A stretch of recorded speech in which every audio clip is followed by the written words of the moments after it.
Bubble gum 2 hours 26 minutes run టైమ్తో థియేటర్స్లో release అయ్యి ఫ్లాప్ అయిన ఈ సినిమా ఇప్పుడు ఆహాలో స్ట్రీమ్ అవుతుంది. ఇక సినిమా చూశాక ఏమని చెప్పాలి, స్టార్టింగ్ 30 మినిట్స్ నితిన్ గారి ఎక్స్ట్రాడినరీ మ్యాన్ మూవీకి కాంపిటీషన్ ఇచ్చింది అనిపించింది.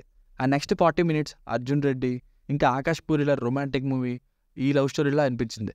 సెకండ్ హాఫ్ స్టార్ట్ అయిన 20 మినిట్స్కి మూవీ అయిపోయిందేమో అనిపించింది. ఇక అక్కడి నుండి క్లైమాక్స్ వరకు ఏం చెప్దాం అనుకున్నారో అనే డౌట్ వచ్చింది. ఇది ఇలా అనిపించింది.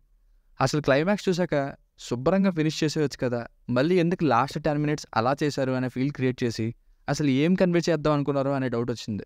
సింపుల్గా చెప్పాలంటే యానిమల్, అర్జున్ రెడ్డి, రొమాంటిక్ ఇలాంటి సినిమాలు నచ్చేవారికి ఈ సినిమాలో కొంత పోర్షన్ వచ్చే ఛాన్స్ ఉంది. ఎందుకంటే కొంచెం అంత మోడర్న్గా ఉంటుంది కాబట్టి. మిగతా వాళ్ళకి అబ్బే కష్టం. ఫ్యామిలీతో చూడొచ్చా అంటే ఈ రీసెంట్ టైమ్స్లో ఈ సినిమాలో సెన్సార్ కట్ లేకుండా వాడినన్ని బూతు మాటలు ఏ సినిమాలోనూ లేవు. ఇదేం ఫ్యాషనో అర్థం కావట్లేదు. ఇంకా హగ్గులు, ఇంటర్వెల్ ముందు గోవాలో వచ్చే సాంగ్లోని లిప్ లాక్స్ కౌంట్కి గిన్నిస్ రికార్డ్ చేయొచ్చు, అన్ని లిప్ లాక్స్ ఉన్నాయి. సో ఈ పాటికే మీకు అర్థమై ఉండాలి ఫ్యామిలీతో చూసే సినిమా కాదని. బేసిక్ స్టోరీ లైన్ ఏంటంటే, ఒక పేద కుటుంబంలో ఉండే హీరో డీజే అవ్వాలని కలలు కంటున్న టైంలో ఒక రిచ్ అమ్మాయి తగులుకుంటుంది హీరోని. అప్పుడే ఏం జరిగింది, ఆ అమ్మాయి రాకతో హీరోకి ఏమైంది, చివరికి వీళ్ళ ప్రేమ కథ ఏమైంది అన్నది స్టోరీ. Plus points. పర్ఫార్మెన్సెస్ కోసం ఫస్ట్ మాట్లాడతా. ఈ సినిమా హీరో అయిన రోషన్ కనకాల గారి మీద చాలా మీమ్స్ వచ్చాయి. బట్ టు బీ హానెస్ట్, నిజంగా మొదటి సినిమాలో యాక్టింగ్ చాలా బాగా ఇచ్చాడు. అరుస్తూ కనిపించారు, కానీ ఆ అరిచే టైంలో అతని డబ్బింగ్ కానీ ఫేస్ ఎక్స్ప్రెషన్స్ కానీ ఎక్స్పీరియన్స్డ్ యాక్టర్ అనే అనిపించింది. అండ్ హీరోయిన్ మానస చౌదరి కూడా గ్లామర్ కోటెంట్ ఎక్కువ ఉన్న రోల్లో మంచిగా యాక్ట్ చేశారు. కొన్ని లవ్ సీన్స్, సెకండ్ హాఫ్లో ఫ్యామిలీ టైంలో హీరోయిన్కి హీరోయిన్ వచ్చే సీన్స్, ఇంటర్వల్ సీన్ ఇవి వర్క్ అవుతాయి.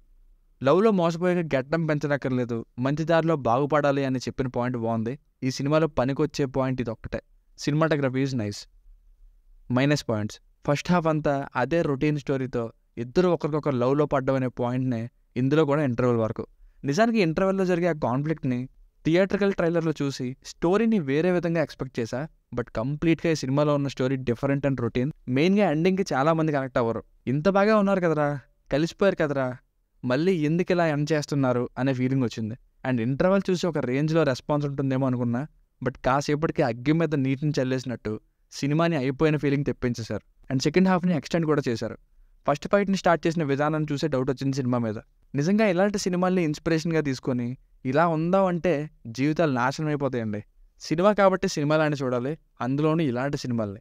సాంగ్స్ నాకు అంతేం అనిపించలేదు. హీరో ఫాదర్ రోల్లో అతని యాక్టింగ్ బాగుంది, కానీ టూ యంగ్గా కనిపిస్తున్నారు. ఐ మీన్ నాన్న రోల్లో అయితే కనిపించలేదు, బ్రదర్లానే ఉన్నారు. సో ఫైనల్గా ఈ మూవీకి వర్డిక్ట్ ఏంటంటే, ఏ సర్టిఫికేట్ అయినప్పటికీ డిఫరెంట్ లవ్ స్టోరీ అయితే చూడొచ్చు అనుకోవడానికి. బట్ సెకండ్ హాఫ్ని మినీ బొమ్మరిల్లా మార్చి సాటిస్ఫై కానీ ఎండింగ్ని ఇచ్చారు. సో బేసిక్గా అర్జున్ రెడ్డి లాంటి సినిమాలు నచ్చేవారు ఒక్కసారి ట్రై చేయొచ్చు. Very limited entertainment. దీనికి రేటింగ్ వచ్చేసి, ఇది నా ఒపీనియన్, 2.5/5. మీకు కనుక నా రివ్యూ నచ్చినట్లయితే మరిన్ని రివ్యూస్ కోసం మన ఛానల్ని సబ్స్క్రైబ్ చేసుకోండి. Thank you.